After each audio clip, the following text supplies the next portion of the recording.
Bulletin में सबसे पहले आपको खबर दें, खैबर पख्तूनख्वा हुकूमत और अपोजिशन में निगरान वज़ीर आला के नाम पर इत्तफाक हो गया है। हुकूमत और अपोजिशन के इजलास में मुतफ़िक़ा तौर पर आज़म खान के नाम पर इत्तफाक किया गया। आज़म खान साबिक़ निगरान वफाकी वज़ीर रहने के साथ चीफ सेक्रेटरी और दीगर ओहदों पर तैनात रह चुके हैं। वज़ीर आला महमूद खान का कहना है कि तारीख़ में पहली बार मुतफ़िक़ा तौर पर निगरान वज़ीर आला के नाम पर इत्तफाक हुआ है। मज़ीद तफ़सीलात जानते हैं GNews के नुमाइंदे रसूल दावड़ से। रसूल दावड़, क्या तफ़सीलात हैं?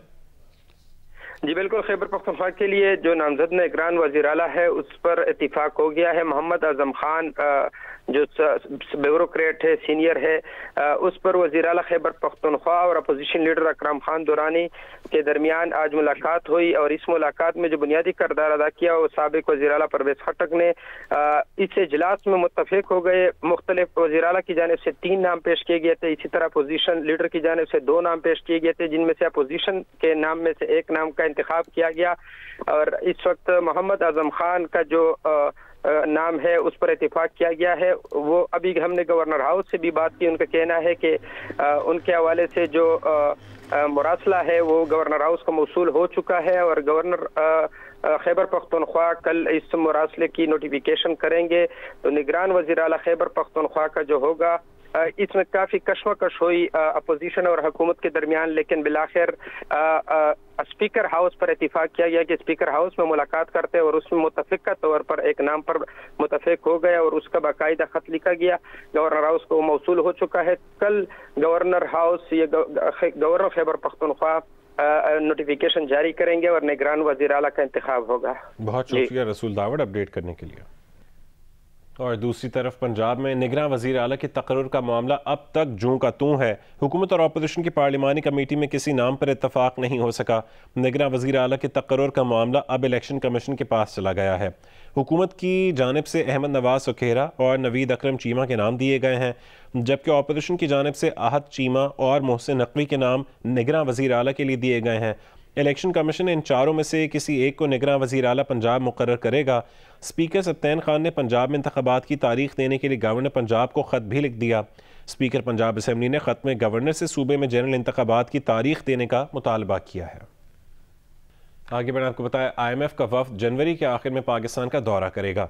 ज़राए वज़ारत ख़जाना का कहना है कि IMF अगले हफ्ते अपने वफ़द के दौरे पाकिस्तान के शेड्यूल से आगाह करेगा। IMF का वफ़द दौरे के दौरान मुख्तलिफ महकमों के हुक्काम से मुलाकातें करेगा। इनमें ख़जाना, तिजारत, तवानाई और सनअत व पैदावार के हुक्काम शामिल हैं। IMF का वफ़द स्टेट बैंक, FBR, नेपरा और ओगरा के हुक्काम से भी मुलाकातें करेगा। ज़राए के मुताबिक IMF का वफ़द चारों सूबाई दारुल-हुकूमतों का दौरा करेगा और प्रोग्राम के 9वें जायज़े के बाद सिफारिशात मुरतब करेगा। ज़राए का कहना है कि IMF वफ़द की सिफारिशात के बाद पाकिस्तान के लिए कर्ज़ की अगली किस्त जारी करने से मुतालिक फ़ैसला होगा। वज़ीर दाखिला राना सनाउल्लाह ने कहा है कि नून लीग के और इमरान खान के बयानिए में फ़र्क है। नून लीग के बयानी के मुताबिक नवाज़ हुकूमत के खिलाफ साजिश में सिर्फ जनरल बाजवा और जनरल फैज़ हमीद ही नहीं, इमरान खान और उनके साथ जस्टिस साकिब निसार और जस्टिस आसिफ खोसा भी शामिल हैं। जबकि इमरान खान का बयानिया यह है कि उनकी मदद नहीं की गई, न्यूट्रल हो गए। जियो न्यूज़ के प्रोग्राम आज शाहजेब खानजादे के साथ में बात करते हुए राना सनाउल्लाह ने कहा कि नवाज शरीफ ने पंजाब और खैबर पख्तूनख्वा की इंतखाबी मुहिम का चार्ज संभाल लिया है।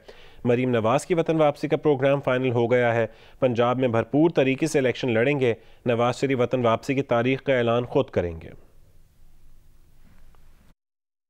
इतनी तवील मुलाकात के बाद भी नवाज शरीफ साहब ने तारीख नहीं ले पाया आप वापसी की। मियां नवाज शरीफ साहब जो है वो PMLN की जो इलेक्शन कैंपेन और जो इलेक्शन में हिस्सा लेने जा रही है तो उसका मुकम्मल उन्होंने चार्ज जो है वो संभाल लिया है। इसमें जो उनकी वापसी की डेट है वो उसका ऐलान खुद करेंगे और उससे मुतल्लिका जो मामलात हैं उनको भी वो रिजॉल्व किया जा रहा है। पंजाब में जो इलेक्शन होने जा रहा है उसकी कैंपेन करेंगे वो। उन्होंने इस पर एग्री किया है कि पार्टी को एक मुअस्सर और भरपूर कामयाबी दिलाने के लिए उनकी वापसी जो है वो जरूरी है। इमरान खान तो खुद जनरल बाजवा के खिलाफ बयानियां बना रहे हैं, नवाज शरीफ आएंगे वो भी उनके खिलाफ बनाएंगे, तो आप लोग मुकाबला ही कर रहे होंगे आपस में। इसमें फर्क है। हमारा बयानिया जो है वो ये है, जब हमारे खिलाफ साजिश हुई उसमें सिर्फ जनरल कमर जवेद बाजवा साहब नहीं या फैज हमीद साहब नहीं, उनमें इमरान खान भी शामिल है, उसमें साकिब निसार शाह भी शामिल हैं, उसमें आसफ खोसा साहब भी शामिल हैं। इन 5 किरदारों ने उस वक्त रजीम चेंज किया। आज की जो सूरत हाल है वो इस वजह से है कि उस वक्त ये साजिश हुई। इमरान खान का बयानिया तो ये है ना कि मेरी मदद नहीं की, फिर वो इस बात पे चले गए कि हम न्यूट्रल। इससे पहले लंदन में मीडिया से गुफ्तगू में राना सनाउल्लाह ने कहा है कि नवाज शरीफ की वतन वापसी में कानूनी मूशगाफियां हायल हैं जिन्हें दूर किया जा रहा है। नवाज शरीफ की वापसी बाइज्जत होगी। मियां साहब की वापसी के हवाले से जो कानूनी मूशगाफियां हैं उनको ऑलमोस्ट जो है वो फाइनल जो है वो किया जा रहा है और उसके बाद इंशाअल्लाह ताला जो है वो उनको बुरुए कार लाया जाएगा और उनकी बाइज्जत वापसी होगी। उनका फकीदुल मसाल जो है वो इस्तकबाल होगा। कमर जवेद बाजवा साहब और आप फैज हमीद साहब से पूछें तो वो खुद कहेंगे कि जी हाँ, हमसे ये गलती हुई, हमने 2018 का इलेक्शन जो है वो रिग किया और हमने इस बंदे को सपोर्ट करके इसको इस मुल्क के ऊपर मुसल्लत किया जिसने इस मुल्क की आके इकॉनमी का भट्टा बैठा दिया। Welcome back. भारतीय वज़ीर आज़म नरेंद्र मोदी पर बनाई गई दस्तावेजी film India the Modi question में बरतानवी दफ्तर ख़ारजा की एक खुफिया रिपोर्ट का इंकशाफ किया गया है। इस रिपोर्ट में मोदी को गुजरात में मुस्लिम कुछ फसादात का जिम्मेदार करार दिया गया है। भारत ने बरतानवी नशरियाती इदारे की दस्तावेजी फिल्म को प्रोपेगेंडा करार दिया। डॉक्यूमेंट्री में सवाल उठाया गया कि नरेंद्र मोदी बतौर वज़ीर आला 2002 के गुजरात फसादात को रोकने और मुलव्वस अफराद के खिलाफ कार्रवाई में नाकाम क्यों हुए।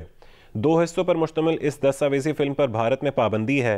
BBC का कहना है कि दस्तावेजी फिल्म की तैयारी में तमाम इदारती मयारात का ख्याल रखते हुए मुनसिफाना तहकीक की गई। BJP समेत तमाम हल्कों, ऐनी शाहिदीन और माहिरीन की आरा को बुनियाद बनाया गया। हत्ता कि भारतीय हुकूमत से भी रुजू किया गया, लेकिन मोदी हुकूमत ने अपने मौक़िफ़ देने से इनकार कर दिया। वज़ीर ख़ारजा बिलावल भुट्टो ज़रदारी ने अपने वज़ीर आज़म बनने का इशारा दे दिया। कहा कि उनकी पार्टी इलेक्शन जीती तो वो बतौर वज़ीर आज़म मखलूत हुकूमत बनाने की कोशिश करेंगे। ये बात उन्होंने डेवोस में आलमी इक़्तिसादी फ़ोरम में शिरकत के मौके पर गैर मुल्की मीडिया को इंटरव्यू में कही। Welcome back. फैसल वावडा ने दावा किया है कि जनरल रिटायर्ड फैज़ हमीद के पास पाकिस्तान मुस्लिम लीग नून के रहनुमाओं और इमरान खान समेत PTI के कई रहनुमाओं की ऑडियोज़ और वीडियोज़ हैं जो बहुत जल्द लीक होंगी। वफाकी वज़ीर एहसन इकबाल का कहना है कि तोशा खाना के तहफ़ की तफसील अदालत के सामने पेश कर देनी चाहिए, इसमें कोई हिचकिचाहट नहीं होनी चाहिए। उनका मज़ीद कहना था कि कौमी असम्बली में भी कोई सवाल करेगा तो उसको भी मालूमात फराहम कर दी जाएंगी। वो प्रोग्राम नया पाकिस्तान में गुफ्तगू कर रहे थे। जो तोहफे मिले हैं उनका जवाब देने की कोई सलाहियत नहीं रखते। आपसे कौम सवाल कर रही है कि इमरान नियाज़ी साहब, आपको बैरून मुल्क जो तोहफे मिले हैं उनकी तफसील बता दें। आप बता नहीं रहे कि कौमी मफाद है। कौन सा कौमी मफाद है इसमें? जो शख्स गैर मुल्की तोहफे खा जाए वो सादे कमीन कैसे हो सकता है?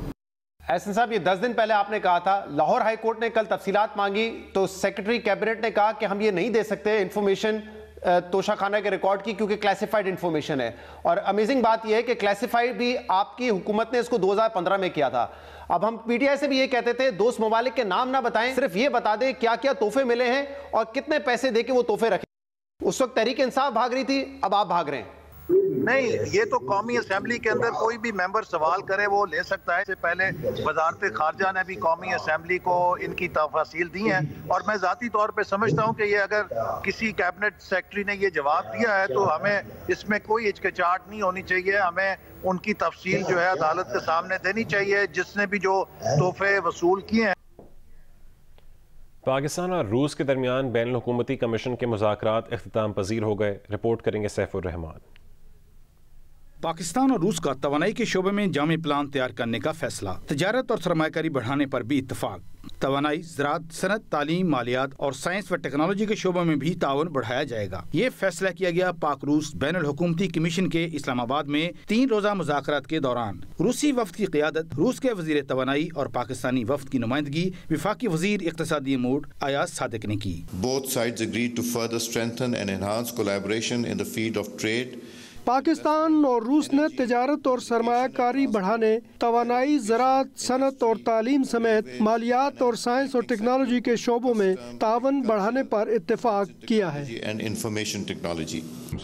रूसी वज़ीर तवानाई ने कहा कि रूस पहले ही LNG के तवील मुद्दती सौदे कर चुका है। स्पॉट मार्केट में भी रूस के पास गुंजाइश नहीं। रूसी वज़ीर ने कहा पाकिस्तान को खाम तेल और दीगर पेट्रोलियम मसनूआत की फराहमी के मामलात को हतमी शक्ल देने के लिए मार्च में मुआहदा करने का फैसला किया है। पाकिस्तान के साथ अदायगियों के मैकेनिज्म पर भी बात हुई है। ये अदायगियाँ किसी भी दोस्त मुल्क की करेंसी में हो सकती हैं। पाकिस्तान को तेल सप्लाई से मुताल्लिक मामलात हल करने के लिए मार्च के आखिर तक मुआहिदा करने का फैसला किया है, जिसमें तेल की तरसील, इंश्योरेंस, अदायगियों और हुजम से मुताल्लिक तफसीलात तय होंगी। LNG सप्लाई से मुताल्लिक तो रूस पहले ही लंबी मुद्दत के मुआहदे कर चुका है। रूस के पास स्पॉट मार्केट में भी LNG की कम कैपेसिटी है। पाकिस्तान को चाहिए 2023 के आखिर में LNG के हुसूल के लिए रूसी कंपनियों गैसप्राम और नोवाटेक से राब्ता करे। पाक रूस मुज़ाकरात में पाक स्टीम गैस पाइपलाइन की जल्द तामीर, रेलवे, रोड ट्रांसपोर्ट और निजी शोबों के दरमियान ताउन बढ़ाने पर भी इत्तफाक किया गया। दोनों ममालिक ने 3 मुआहदों और प्रोटोकॉल्स पर भी दस्तखत किए। इनमें FBR और रूस की फेडरल कस्टम सर्विस के दरमियान डाटा का तबादला, कस्टम्स के शोबे में ताउन, पाकिस्तान की सिविल एविएशन अथॉरिटी और रूस की एयर ट्रांसपोर्ट एजेंसी के दरमियान ताउन शामिल है। सैफुर रहमान, जियो न्यूज़, इस्लामाबाद। जियो न्यूज़ के प्रोग्राम आज शाहज़ेब खानज़ादे के साथ में गुफ्तगू करते हुए वज़ीर मुमलिकत बराए पेट्रोलियम मुसद्दिक मलिक ने कहा है कि मार्च में रूस से मुआहदा हो जाएगा, जिसके बाद जल्द से जल्द खाम तेल की दरामद शुरू हो जाएगी। रूस पाकिस्तान को दूसरे ममालिक से ज़्यादा रियायत पर तेल देगा। मुसद्दिक मलिक ने कहा कि तहरीक इंसाफ ने सिर्फ बातें की, कोई मुआहदा नहीं किया। मुसद्दिक मलिक ने कहा कि गैस महंगी करने की भी खबर दी, तहम ये भी कहा है कि महंगी गैस का बोझ गरीब आवाम पर नहीं पड़ेगा। मुसद्दिक मलिक का तफसीली इंटरव्यू आपने प्रोग्राम आज शाहज़ेब खानज़ादे के साथ में देखा होगा। तो बात तय हुई है वो आपके सामने रख दी गई है कि बैनुल-अक़वामी सतह पे जो भी रियायत जिस मुल्क को भी मिल रही है उसी मुनासबत से पाकिस्तान को भी रियायत मिलेंगी या उससे बेहतर रियायत मिलेंगी। मार्च तक मुआहिदा करने का सिर्फ एक ही मकसद है और वो ये है कि फौरी तौर पे ये खाम तेल जो अच्छी कंपेटिटिव सस्ती प्राइसेस पे होगा ये पाकिस्तान में इम्पोर्ट करना शुरू कर दिया जाए। हमारा टारगेट तकरीबन 35% खाम तेल इम्पोर्ट करने का इस वक्त है, लेकिन हमें उम्मीद ये है कि ये क्वांटिटी इससे कहीं ज़्यादा होगी। सब और ये बताइएगा कि जो पाकिस्तान रूस के साथ तवानाई की खरीदारी के लिए दोस्त ममालिक की करेंसी इस्तेमाल कर सकता है, इसका क्या मतलब है? हमारे नुक्ता नज़र से हमें कोई फ़र्क नहीं पड़ता। हमें फ़र्क नहीं पड़ता अगर हमारे मुल्क में डॉलर की फराहमी हो काफ़ी ज़्यादा तो हम डॉलर में भी करने के लिए तैयार हैं तिजारत। अगर किसी वक्त डॉलर की कमी होती है और कोई और हमारे पास हमारे ज़खायर में कोई और करेंसी मौजूद है, अवेलेबल है, तो हम उसमें भी ट्रेड करने के लिए तैयार हैं। लेकिन जिसने तेल बेचना है उसकी भी कुछ ख्वाहिश हो सकती है और वो हो सकता है चाहें कि वो किसी और करेंसी में डील करना चाहें, मगर करेंसी वही होगी जो पाकिस्तान में अवेलेबल है। अब हमारे सामने मौसर कुछ तजावीज़ हैं, एक नहीं 2-3 तजावीज़ हैं, जिसमें मैं आपको यकीन दिलाता हूँ कि गरीब आदमी के ऊपर गैस की इजाफी कीमत का बोझ नहीं पड़ेगा और हम सर्कुलर डेट को भी रोकेंगे, उसका जो स्टॉक है उसको भी रोकेंगे और उसका फ्लो जो है उसे भी रोकेंगे। दिनों की बात है साहब, दिनों की बात है। और इंशाल्लाह जिस दिन मुझे बड़ी खुशी होगी जिस दिन ये कंसेप्चुअली वज़ीर आज़म ने और वज़ीर ख़जाना ने अप्रूव कर दिया और वज़ीर ख़जाना की गाइडेंस में ये अप्रूव होगा, उनकी मुशावरत से, उनकी पार्टिसिपेशन से, उस दिन मैं उसकी तमाम तफासील जो हैं वो लेकर आपके सामने हाजिर हो जाऊँगा। बहुत शुक्रिया। दिनों की बात। तहरीक इंसाफ के रहनुमा फवाद चौधरी ने कहा है कि शहबाज शरीफ को एतमाद का वोट तो लेना पड़ेगा। वो सदर मुमलिकत को दरख्वास्त करने जा रहे हैं। उन्होंने कहा कि नए आर्मी चीफ के आने से मामलात 50% तक बेहतर हुए हैं, मजीद भी हो सकते हैं। जर्मन सफ़ीर एल्फ्रेड गरनास ने वज़ीर आला बलूचिस्तान मीर अब्दुल कुद्दूस बदिंजो से मुलाकात की है। सरमायाकारी के फ़रोग़ और बाहमी दिलचस्पी के उमूर पर बातचीत की गई। वज़ीर आला ने जर्मन सफ़ीर को रेकोडिक मनसूबे, गवाद रिपोर्ट, बलूचिस्तान में सरमायाकारी के मवाक़े और हालिया सैलाब से हुए नुकसानात पर ब्रीफिंग दी। वज़ीर आला ने बताया कि बलूचिस्तान में सरमायाकारी के लिए महफूज और साजगार माहौल पैदा किया गया है। जर्मन सफ़ीर ने कहा कि जर्मन सरमायाकारों को बलूचिस्तान में सरमायाकारी पर राग़िब किया जाएगा। जर्मनी बलूचिस्तान में हुनरमंद अफरादी क़ुव्वत की तैयारी और सेहत समेत दीगर शोबों में मुआवनत फराहम करेगा। Welcome back. फैसलाबाद में गवर्नमेंट कॉलेज वेमेन यूनिवर्सिटी में ड्राइवर की बेटी महानूर रसूल ने BS जूलॉजी में गोल्ड मेडल हासिल किया है। महानूर ने पूरे तालीमी करियर में एजाजी नंबरों के साथ स्कॉलरशिप पर तालीम हासिल की है।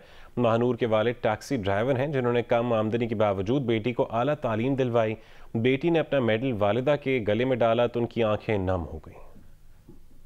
शिमाली बलूचिस्तान में 3 दिन से जारी बर्फानी तूफान की शिद्दत और बर्फबारी का सिलसिला कमज़ोर होने के बाद ठंडी हवाओं ने जगह लेनी शुरू कर दी है। ज़ियारत कोयटा शाहरा पर बर्फ जम जाने से सयाहों को सख्त मुश्किलात का सामना है। तफसीलात बताएंगे नूर जमान अचकज़ई। शुमाली इलाकों में 3 दिन से जारी बर्फीली तूफान कमज़ोर पड़ गया है। बर्फबारी का सिलसिला भी कमज़ोर पड़ गया है, लेकिन बालाई इलाकों में इस वक्त भी की बर्फबारी का सिलसिला जारी है। लेकिन इस वक्त मैं कोयक टाप के चमन साइड पर मौजूद हूँ, जो कि कोयटा चमन शहरा को मिलाता है। आज दिन भर लेवीज फोर्स के जो जवानों ने हिम्मत किया था, उन्होंने 1000 से ज़्यादा गाड़ियों को यहाँ से रेस्क्यू किया और कोयटा और चमन की तरफ निकाल दिया, लेकिन उसके बावजूद बर्फबारी का सिलसिला जारी रहा। इस वक्त तक कोयक टाप, पुराना चमन, शिलबाग, तोबा चकज़ई के मुख्तलिफ मकामात पर 3 से 4 फीट तक बर्फ पड़ चुकी है। यहाँ पर इस वक्त बड़ी तादाद में एक बार फिर गाड़ियाँ फंस चुकी है। हमें बताया गया कि PDMA और NHA के पास जो है नमक का ज़ख़ीरा ख़त्म हो चुका है, तो यहाँ पर मकामी इंतज़ामिया और लेवीज फोर्स ने जो सफ़ेद नमक है, जो कि उसका असर इतना ज़्यादा नहीं होता है, वो ला के अब काम कर रहे हैं। लेवीज फोर्स के जवान खुद आप देख सकते हैं कि यहाँ पर बेलचे उठा के वो बर्फ को हटा रहे, नमक पाशी करवा रहे हैं। या ट्रैफिक क्लियरेंस के लिए कोई मनसूबबंदी इनके पास नहीं है, न NHA के पास है, न PDMA के पास है, न दीगर जो इमदादी इदारे हैं वो भी इसमें नाकाम हो चुके हैं। सुबह के औकात में दर्जा जो है -12 तक गिर सकता है, क्योंकि महकमा मौसमियात इम्कान ज़ाहिर किया कि कल सुबह से दर्जा जो है मज़ीद और शदीद तरीन बर्फीली तूफान आ सकता है। जमात इस्लामी के मरकज़ी अमीर सिराजुल हक ने खबरदार किया है कि कराची के इंतखाबी नताइज दुरुस्त ना किए गए तो 23 जनवरी को हतमी फैसले का ऐलान करेंगे, फिर सारी जिम्मेदारी पीपल्स पार्टी की होगी। कराची में जलसा तशक्कुर से खिताब में हाफिज़ नईम रहमान ने कहा है कि पूरी कौम को पता चल गया कि कराची को जमात इस्लामी ओन करती है। तमाम इख्तलाफात के बावजूद पीपल्स पार्टी और दीगर जमातों को दावत देते हैं कि कराची की बेहतरी के लिए इकट्ठे हो जाओ।